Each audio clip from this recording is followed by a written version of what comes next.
Pour ce deuxième jour du CIMI, nous avons le plaisir de recevoir Romain Ferré, directeur de la promotion chez Novaxia.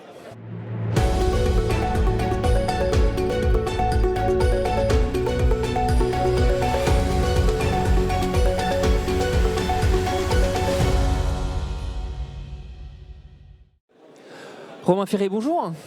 Bonjour Benoît. Merci d'être avec nous sur ce plateau. Vous venez d'organiser une conférence sur le thème Rebuild to Rent, les conditions du succès. Que faut-il en retenir ? Alors Benoît, d'abord permettez-moi de rebaptiser Build to Rent en indiquant du prêt à louer.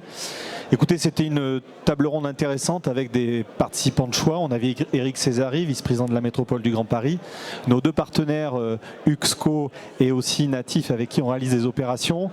Ce que je peux vous dire, c'est qu'on a pas mal de solutions autour du Build to Rent et des propositions très claires et précises à mettre en place, ce qui est déjà le cas, parce qu'on réalise pas mal d'opérations en Build to Rent en Ile-de-France et en province. Qu'est-ce qu'il faut en retenir ? Aujourd'hui, 5,2 millions de mètres carrés de bureaux inoccupés en Ile-de-France. Selon nous, on considère que c'est une vraie source de création de Build to Rent dans un format où on est sur un format dense qui permet en fait de produire une nouvelle offre qui est dédiée à la location sur un marché à la location très tendu et où il y a une demande forte face à une offre qui est de plus en plus grandissante. À vos yeux, aujourd'hui, le recyclage urbain est-il la solution pour répondre aux besoins de logement en France ? Et si oui, comment accélérer le mouvement ? Quels sont les freins à lever en la matière ? Alors sur le accélérer le mouvement, donc c'est pouvoir travailler pour déverrouiller les sujets administratifs et techniques qui nous permettent de réhabiliter ou de déconstruire et reconstruire plus rapidement des immeubles destinés à du prêt à louer. Donc je pense qu'on a des solutions. On a aussi, je le disais, des actifs disponibles et inoccupés qui permettent de développer ces actifs-là.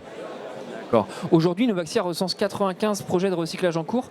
Quelles sont vos priorités pour les mois à venir, les projets phares Alors Benoît, pour les mois à venir, les projets phares, premier projet phare dont je peux vous parler aujourd'hui, c'est l'Hôtel Dieu. On en a beaucoup parlé chez Novaxia, beaucoup parlé chez Business Immo. On est en phase maintenant opérationnelle. L'approbation du PLUB de la ville de Paris permettra un dépôt de permis en septembre 2025.